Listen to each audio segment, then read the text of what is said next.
Are you ready to unlock your full potential? Motivational speaker, the comeback coach, and goal crusher Joe Rivera brings you inspiring leaders, incredible stories, and valuable lessons on how you can change, grow, and reforge your life. Now, here's your host, Joe Rivera.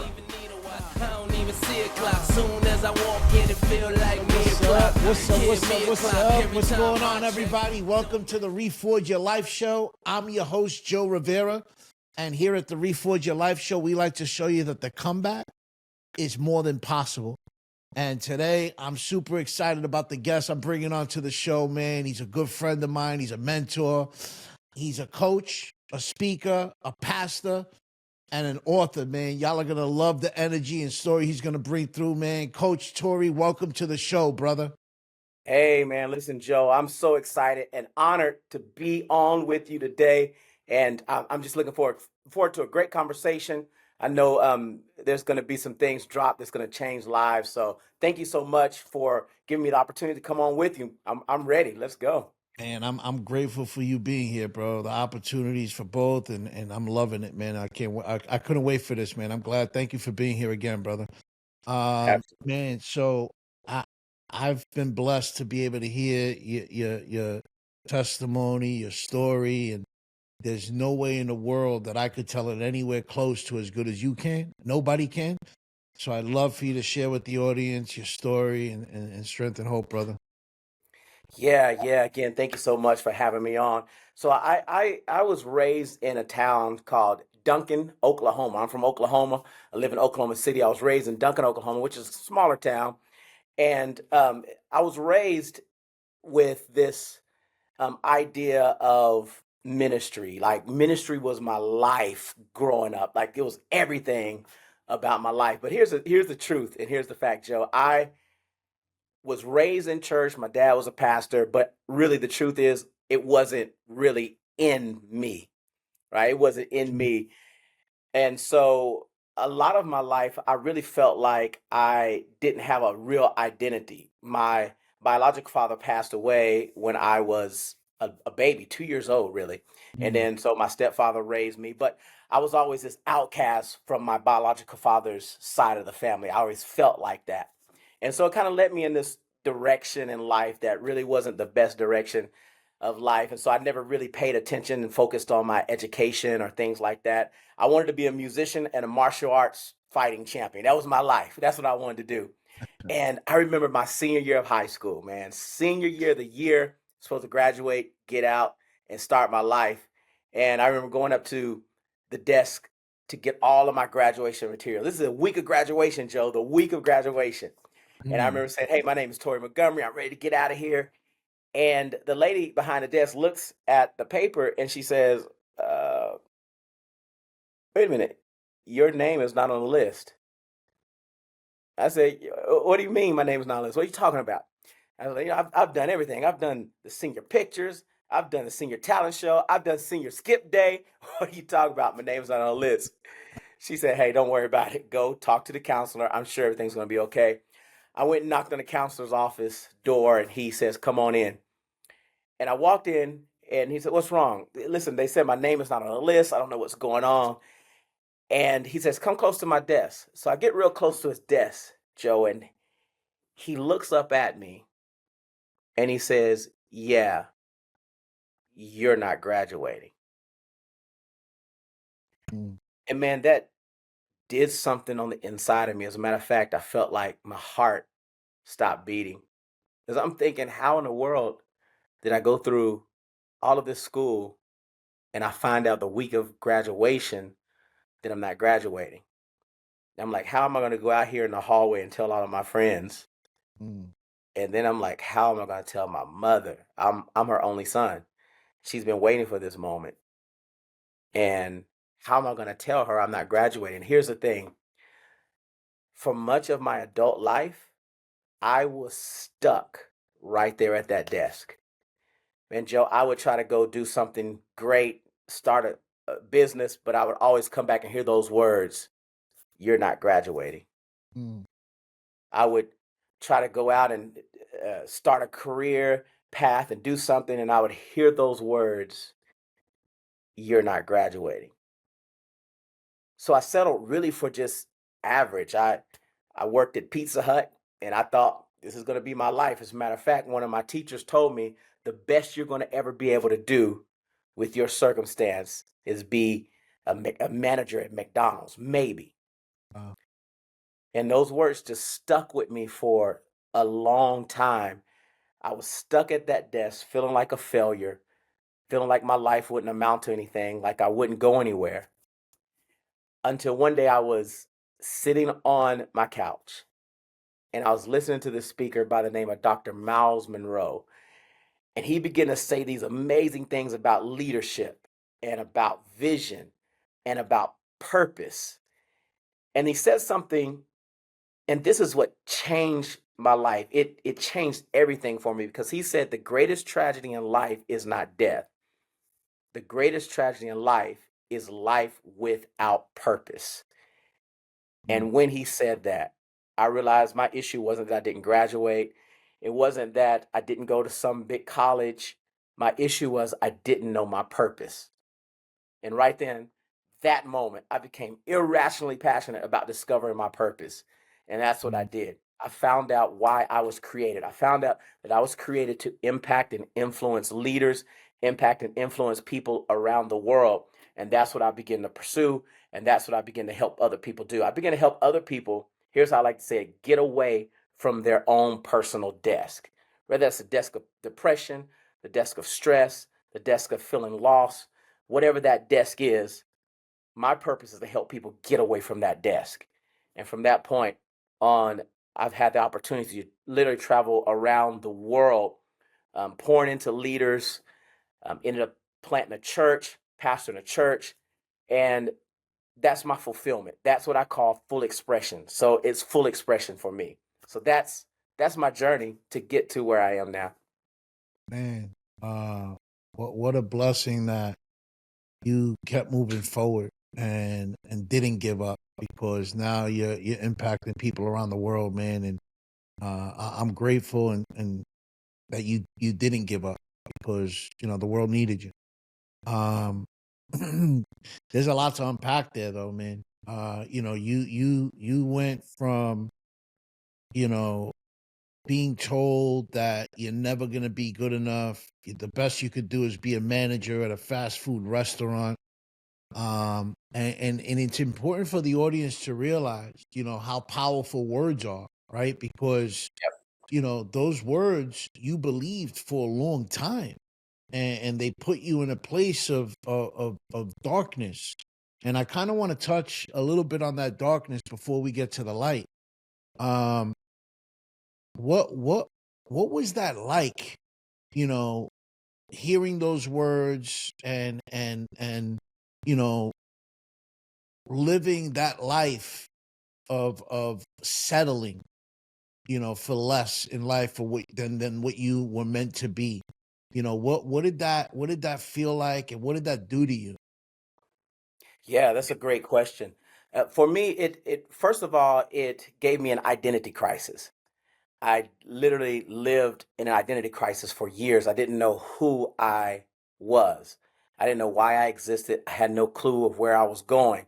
So it caused me just to settle for average, everything average, from jobs, average jobs, to anything that I pursued. Not only that, Joe, it produced this anger in me. I became very, Mm. very angry. And the thing is, I've been a martial artist since I was 5 years old, and I competed at a pretty high level at one point. And I didn't realize that a lot of my competition, I was actually expressing that anger in those moments. But that anger affected relationships. It affected how I talked with people and connected to people, and really caused me to draw back. So for a lot of my life, my voice was silent. Mm. Right. So ministry and martial arts, like I said, that's what I did. I played the piano for my dad's church. He was a pastor. But that was also a way of me hiding. I didn't want anybody to hear my voice. I'm not gonna, because in my mind, you didn't graduate. You don't have any value. That you can play, but you get to stay behind this keyboard, and you don't have to really get in front of people. You don't have to really express anything outside of music, which music is fine, but for me, it was a hiding place.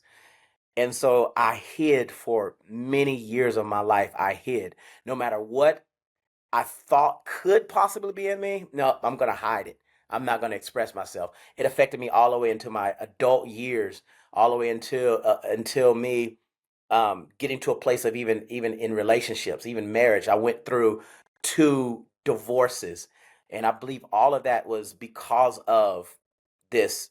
You're not going to be anything. You don't have any value. So it affected how I chose, even in relationships. So it affected every area of my life. Mm, man, and that's so important for the listeners and viewers to pick up on, man. That those words that are told to you, the story that you start believing and telling yourself Yeah. could actually become and your future if you allow it to, right? Mm. And you speak about the I'm not good enough and the anger that gets built up, and what it causes, like all that resentment that gets built up, it creates that draining catabolic toxic energy that you carry around in your life, and it shows in the results of your life, right? The way Yeah. that you're carrying yourself, you start settling for less and settling for average, and you start living an average life or less. And we're not created to live an average life, right? Our creator didn't put us here to live an average life. Our creator put us here to be able to create our own destiny and live Right. an abundant lifestyle. And speaking about the creator, because you grew up in a church environment, right? But you're going through all this anger and this self-doubt, the worry, the self-sabotage that comes up. what Yeah. what did that do to your faith in that moment? Like, did the faith waver until you were able to kind of turn things around? What did that look like? Yeah, that's a great question. So the thing is, I believed in God, but I didn't believe in who God created me to be. Mm. So I had a faith in God, but I didn't have faith in myself that I could do anything. So my whole relationship with God was all about one day he's going to take me out of here and I'm going to go to heaven and I'm going to live eternally with him. uh, That was all I had. Man. And so that for me, that's when you're going to be successful. That's when you're going to have value, when you finally get to walk these streets of gold and so on and so forth. That was the relationship I had with God. Man, that's powerful to think about, man. Like how, you could still have that faith, but not believing yourself. And and Yeah. and and the power of believing in yourself and what it does, right? When you don't believe in yourself, you get these mediocre results. You start settling for less.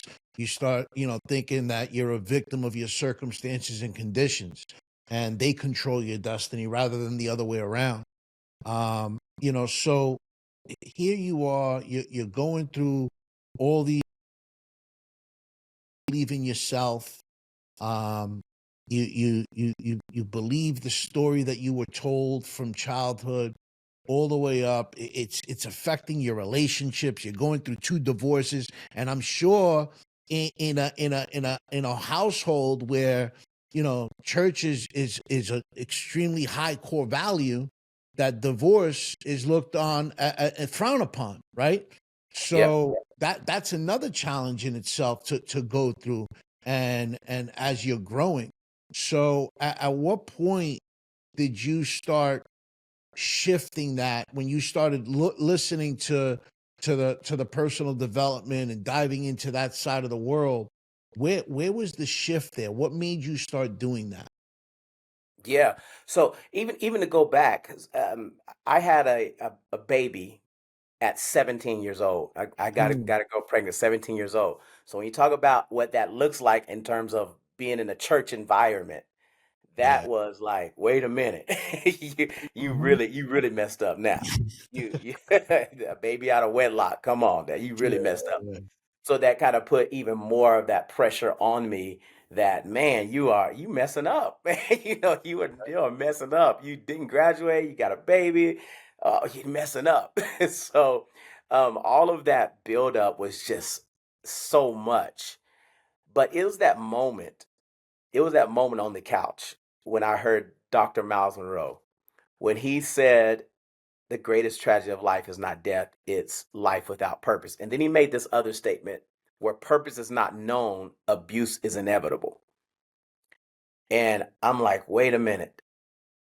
I have been abusing my life because for all of my life, I've never known who I am. Mm. And no one had ever said the most important question you'll ever answer in your life is, who am I? The next question is, why am I here? And then the next question is, where am I going? I never knew that those were even questions that you should ever answer. And when I started answering and looking for the answer, I'll say, because it's really a journey, looking for the answer to the question of who am I, that's when this thing started to change, because I realized now I have to go on a journey of discovery, right? Mm. And when I made that decision to go on this journey of discovery, that meant I had to get in different environments, had to get in different spaces, because I realized this. Because I had settled, I had even settled with my connections, my environments. I had settled around people that were going through or in the same space that I was in, other people that didn't graduate, other people that were just working kind of dead end jobs, other people that were doing. So I was in those environments, and I realized, wait a minute, if I'm really going to discover who I am, I've got to get into an environment of discovery. I got to get Mm. into an environment of progress. That's when the shift started happening, when I came to that realization. The Bible talks about the prodigal son who went out. And it says this one thing. He went out and wasted all his money, all his stuff. But he says this one thing: when he came to himself. That one statement is the game changer. When Mm. I came to myself, or when I had a moment of self discovery, everything changed from that point. Man, that's so powerful, man. Self-discovery is a game changer, right? And Yeah. with self-discovery comes accepting and embracing change. And change could be scary for a lot of people, right? Mhm. So what was that like, and how important was embracing the change and letting go, kind of shedding the old self to becoming this new person? Because there's challenges in that in itself, right? In change. And man, how do I let go of these beliefs that I have? How do I start, you know, changing who I am, and letting go of the person I used to be? Because there's something called the comfort zone, right? Yeah. That the paradigm doesn't want you to grow and doesn't want you to go outside of that comfort zone. So how vital was that towards the self-discovery stage that you had? Yeah, absolutely. Change, being, coming to the place of saying, you know what, I can't remain comfortable, because if I stay in this comfort zone, there's going to be no progression. But here's the thing about change. Change is going to happen. Mm. But either change is going to work for you, or it's going to work against you. There are two types of change. There's evolutionary change. That means it's over the course of time, evolution, things just evolve and they change. And when those change, that if you are subject to evolutionary change, you always get left behind. Like you're going to be outdated, you're going to be irrelevant. There's evolutionary change, but then there's revolutionary change. Mm. Revolutionary change is when I make up in my mind that I'm going to see the change that I want to, I'll even be the change that I want to see. I'm going to make a decision to change. Here's how I define a decision. It's to achieve a specific result with no possibility of retreat. Mm. That's when you step into evolutionary change. When I've made a decision, I'm going to achieve a specific result, and I'm not going to retreat. I'm not going back. So I'm not going back to this life that I've been living. I'm not going back to this feeling sorry for myself, being victimized. I'm going to take control of my life. And that decision to do that is the game changer right there. Mm. Love that, man. And I think it's important for the audience and to pick up on that, because every single successful entrepreneur I know, we all understand the power of decision and how when you make a decision, you got to stick with that decision and keep moving forward and realize that, sometimes that decision, there's going to be failure involved in that decision. But you have to learn from that failure to keep growing and to keep growing through that process of that decision.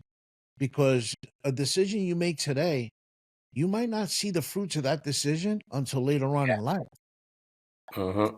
You know, I'm curious, Coach. Like so, man, the whole thing of tragedy, not being death, tragedy not living in your purpose, man, is so powerful. And I believe that when we're living in our purpose, we're working in harmony with our creator, right? We call it God. Somebody else might call it the universe, infinite intelligence, whatever you believe, man. But working in harmony with that with that creator, knowing that, that creator is going to bring you to unlock your fullest potential. But I also believe that you have to really believe in yourself. Because if you're not believing in yourself, then your creator is not going to be able to co-create with you. And you said there was a disconnect there as far as, where you believed in God, but you didn't believe in yourself, right? So at what point did you start working and co-creating your life with God and start believing yourself? Where was that aha moment of like, yo, you know what?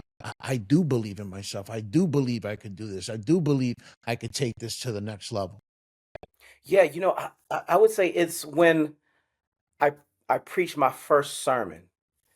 As I said, I was a musician, so I played the keyboard for my dad's church in Duncan, and I moved to Oklahoma City, which is about an hour and a half away from Duncan. And I started going to this church and as a musician. And I remember one Sunday morning, my pastor came in 6 a.m. in the morning. I would always get there early and just play on the keyboard and get ready for the church service. My pastor came in, walked in the sanctuary. He looked at me and said, "It's on you today." Mm. And I'm like, whoa, whoa, wait. What are you talking about? What's on me? I ran and chased him down. I chased him. What are you saying, Pastor? What are you talking about? He said, the Lord just told me you got the word today.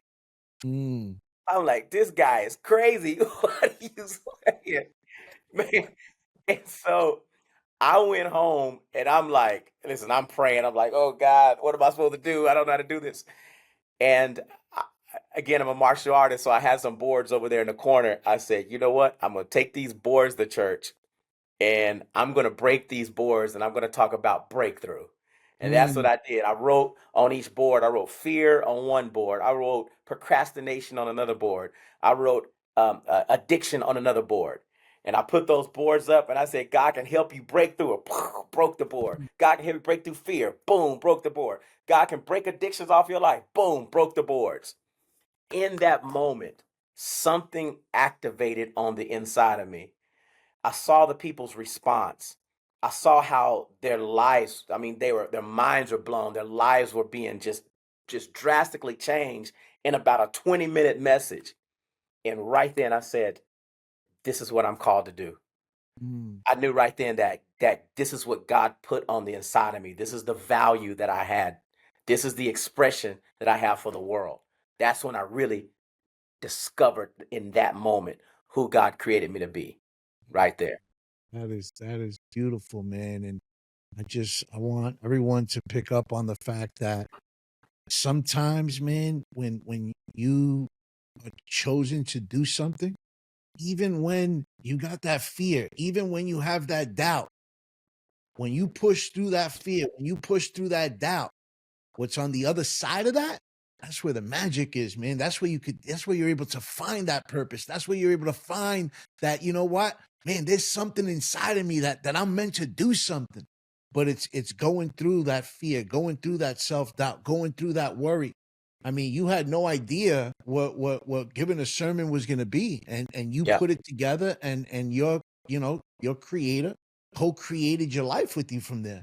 And Yeah. man, that's such a beautiful thing, man. And to be able to experience that and understand where it comes from, that's where the magic is, man.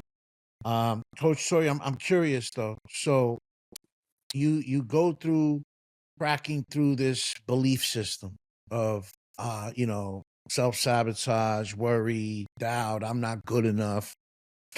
I'm meant to live a mediocre life. And you transform into, walking and living in your purpose. But Mhm. when you crack through that belief system, I believe that there's core values that are uncovered when we crack through that belief system and start building a new one.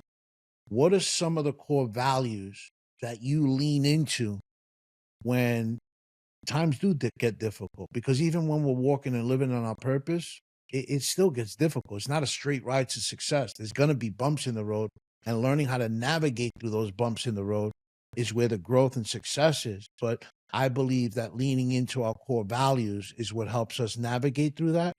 So what are some of those core values? Obviously, we know one is that spiritual component in God, but what are some other? Yeah. So one of the greatest things that happened to me in my life was martial arts. I became a martial artist because my cousin, he was a black belt. I was 5 years old. He was older than me, black belt, and he started teaching me. And then the next thing you know, some new neighbors moved in. And as a little kid, I went over there to talk to the neighbors. They were really friendly. They had this really cool dog. It was a Rottweiler. I was playing with the dog, really cool moment. And then I looked in their garage and they had all this martial arts equipment. Come to Mm. find out, they owned a martial arts school. They were a husband and wife, both were like fifth degree black belts. And so they started watching me. My mom and dad became friends with them. So they started watching me when my parents were gone, and they were always teaching me martial arts. I finally joined their school. And I remember walking into their school. And in a martial arts school, you walk in and you bow before you walk into the room or before you step on the floor. And I did the bow and I looked up, and there was a sign on the wall that said, "Don't use four-letter words." And it had can't in the middle with a Mm. circle and an X. And that was like seared in my heart, that word, can't. Right. So then I started learning what they call the tenets of Taekwondo. And number one is honesty. Mm. So I started, this just stayed with me. Just being honest with yourself and honest with other people. Integrity, doing the right thing even when no one is watching. Self-control. Self-control. My mind controls my body. That's how we do it. We say, my mind controls my body. Perseverance. That means that we're going to do it until the job gets done. Number five is the one that has always been the biggest thing or value in my life. It's called indomitable spirit. What that means is you may lose a fight, but you'll never lose the will to fight. You may lose a fight, but you'll get up again to fight another day. And as I went through this process, the not graduating, to hearing those negative words, to all of the things that I was experiencing, there was something about those core values that when I came to this place of discovery, those values came alive at another level to me. As a matter of fact, they helped me realize how I even made it through the life that I was, because I wasn't the only one that didn't graduate, but there are other people that were in my circle that some of them are in prison to this day. Right now, they're in prison. They are living in the streets to this day. If I go back home to my hometown, some of them are sitting in the same place that I Mm. left them. And we're 48 now. They're in that same place that we left them. But what was it for me? It was the fact that this thing had been installed in me. These values had been installed in me. They just needed to be activated. Of And that. because now I'm in a new space, I'm in a new time, that indomitable spirit meant something totally different to me. Perseverance, self-control, honesty, integrity, they meant something totally different to me. And I stand on those things to this day right now. man, those are all some important core value. I mean, being true to who you are is vital. And perseverance, man. Without perseverance, there is no success, man. And I believe also what you just said is important for people to realize that your core values are instilled in you. I mean, they're Yeah. there. You have them inside of you. You just got to activate them. You got to activate them, and you got to live by them because they're gonna help you get through your most difficult times in life. And that's a fact, man. Um, man. So I'd love for you to tell the audience, from going from this kid that's gets left behind in high school, doesn't graduate on time, told you're not good enough, told you won't be able to be anything more than a fast food manager. I'd love for you to tell them what you turned that kid into and what you're doing now. You mentioned a little bit about the pastoring, but let us know everything that's going on now and where they can find you. Yeah, so the beautiful thing about it is when I got on that road to discovery, I said, you know what? I want to be the best that I could be. There's this thing, mastery. I wanted to master the art of changing lives, like master the art of helping people. I like to say it this way: I help people come into full expression. So I wanted to master the art of that. So of course, I ended up getting my GED, and that was great because it said, you know what, you can accomplish something. Let's keep going. And I met my current wife, who is my wife for life. She very educated, one of the most educated people I know. She she really encouraged me to get back into school, and so I went to Bible school, Bible college, and um, went through that process. Ended up going to get a master's, and then ended up getting a doctorate. Actually, I have two doctorates. One is earned, so a doctorate in executive leadership and coaching, and a doctorate in psychology of theology. So I went from a GED. I like to tell people I went from a GED to a global world changer. I've Mm. had the opportunity to go speak in Thailand, in Philippines, Jamaica, Dominican Republic, I don't know, all over the world, all over Africa, to really pour into leaders and build leaders up and raise leaders up. 14 years ago, I planted a church, which was, to me, it's crazy. The fact that I started a church. Like, who does that? Why do you do that? But I started a church and it's thriving. A lot of lives are being changed all over the world that through that experience as well. And then also I get to coach entrepreneurs and leaders as well, helping them really discover who they are, discover their impact that they can have, and really take their lives to the next level. I speak both in ministry and corporate spaces as well now. So Mm. I'm able to take, like I said earlier, help people get away from their personal deaths. I wrote a book called Go Next. It's on Amazon. There's the plug. Go Next, Tori Montgomery. And that book is all about helping people get away from their personal deaths. What I realize is one of the biggest questions people ask: if you graduate high school, if you get out of college, if you lose your job, if you the question is, what's next? Like, Mm. this is one of the biggest questions people ask. What's next? What do I do next? What do I do now? What's the next thing? And so that book is all about helping people go next, take their next step, go to that next level. So that's all been by, from being and getting into environments. What I've learned is exposure expands experience, right? Exposure expands experience. So I got real intentional about getting exposed to greater. And the more I get exposed, the more it activates and creates this hunger in me to go to the next level. So that's who I am now. That's what I'm doing. Man, oh man, oh man. From someone being told that they're not gonna be nothing bigger than a fast food manager to going out there creating impact, changing people's lives and helping people become leaders. Man, congratulations. That is awesome. And if y'all haven't grabbed that book, man, go get it. It's on Amazon. Go Next. And man, what's the name of the church? Ignite Church Global in Oklahoma City. Ignite Church Global, Oklahoma City.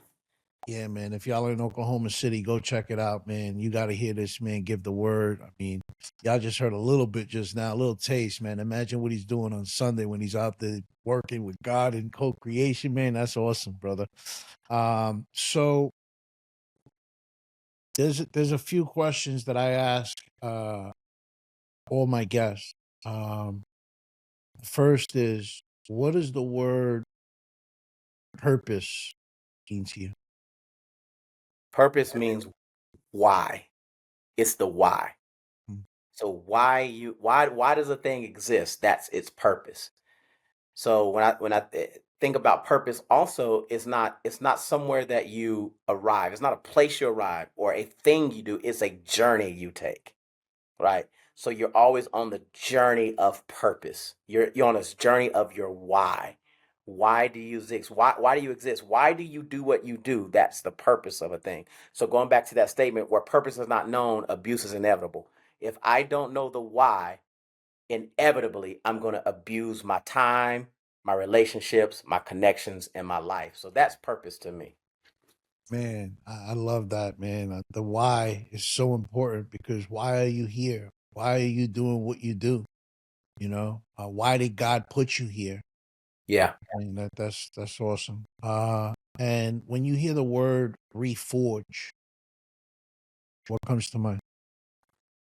Oh, I actually I love that word because forge is to create. You're forging. I have a friend that he makes knives, and he goes through this forging process. So he calls it with the knives, where he forms the shape of the knife. He may have one with a curve. He may have one with a sharp blade at the tip. He may have one with double bladed. But he takes them through the fire and Mm, and forges them. But sometimes in our lives, if we're not careful, that shape that the creator gave us, it gets out of shape. And so what has to happen is we got to go through that reforging process where we mm, allow the creator to put us back into reform us back into the place, the design, how he created us to be. So when we always have to go through consistent processes of reforging our life, reforging our mind. My mind has to go through the fire sometimes so I can reforge my thoughts because I let all this stuff in the world and in the news and media and all this stuff get into me. So I got to reforge my thoughts. Sometimes mm. I get off track. I got to reforge my direction, get it reformed into that place that the creators created me to be. I love that, man. Love that. Sometimes it gets out of shape, and got to allow God to go and recreate it and reimage it and reshape it and bring it into the shape that it's meant to be and continue to stay in that formation. And that's what it is. Uh so what's one thing that the audience doesn't know about you that you enjoy doing for fun? One thing that I enjoy doing for fun, I love to travel. Although I have a love-hate relationship with flying, I love to travel. I love to go all over the world. If I could live in another country, I would do it just to do it because I just love traveling. I love culture. I love being around different cultures, different types of people. So that's something that really fires me up when I get that opportunity. Yeah, man, we got that in common, brother. I love to travel myself. I never really had too much of a problem with traveling until I started traveling so much to go speak in different places and go. I'm on a plane. It feels like every other week, and Yep. it's not a fear of flying. It's just the annoyance sometimes, but it's a blessing because it's God gave me that blessing that I'm able to do it. So I'm blessed, man. So I hear you on that. So Tori, there's somebody out there right now who's not watching the episode, or maybe they are. Maybe their friends could, know that they're struggling, and they're struggling right now to go out there and reforge their life, and whether it's in their business, their finances, their health, their relationship, their personal life, and they don't know where to begin. What's one piece of advice you could give someone that's looking to reforge their life now? Yeah, if I was to give one piece of advice of someone wanting to reforge themselves, reforge their life, I would say that the first thing you want to do is write the vision that you believe your life could be. Write it down. So if it's a next level of income, write that down.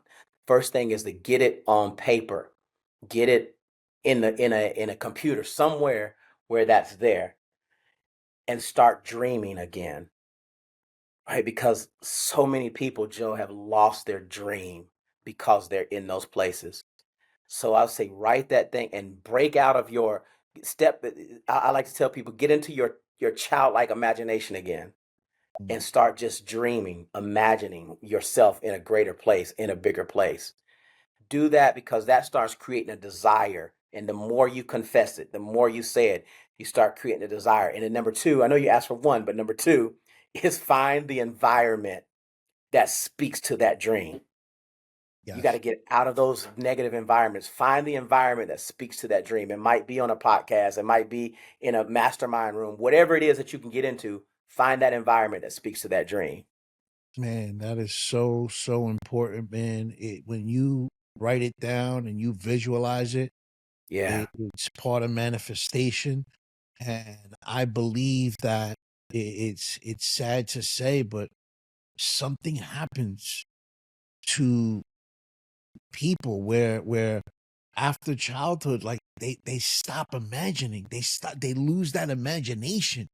Yeah. And man, your imagination is such a blessing. It's a powerful tool that your creator gave you to be able to go and create your future with. Don't stop imagining, man. Utilize that tool that you were blessed with, man. And that environment part is so, so vital, man. Go, whether you go to an event, mastermind, whether you, like you said, podcast, you go to networking events, find people who have what you want, what you see your future like. Surround yourself with those people. Surround yourself with people who are going to lift you up rather than bring you down. Your environment is vital, man. Man, this has been dope, bro. I really, really appreciate you coming through. I knew the energy was gonna be there, and it even exceeded my expectations when I didn't even think was possible, bro. So, man, I love it, man. Love your energy, love your story, and most importantly, I love what you're doing out there in the world, man. And I'm grateful to be able to call you a friend, a mentor, and someone that I connect with in life, brother. Man, I appreciate you and appreciate the opportunity. Again, it was such an honor to be able to be on the show with you today. Yeah, man. The honor is mine also, brother. And for the viewers and listeners out there, man, don't forget, I'm going to ask for the favor I always ask for: LFSS. Like, follow, subscribe, and most importantly, share. Because there's somebody out there today that's not listening to the episode, and they're looking to reforge their life, and they don't know where to begin. They don't have the tools. And this episode or past episode can help them change their life and reforge into creating their future where they're meant to be. But don't forget, man, share, y'all. Stay productive, stay profitable, and stay blessed, y'all.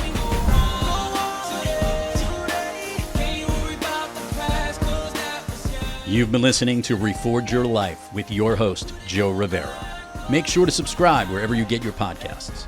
To learn more about Joe Rivera and how he can help you or your organization reforge your life and regain your place at the top, head on over to withjoerivera.com and follow Joe on all social platforms. The Reforge Your Life podcast was produced by Thrive Loud Productions. Thanks for listening.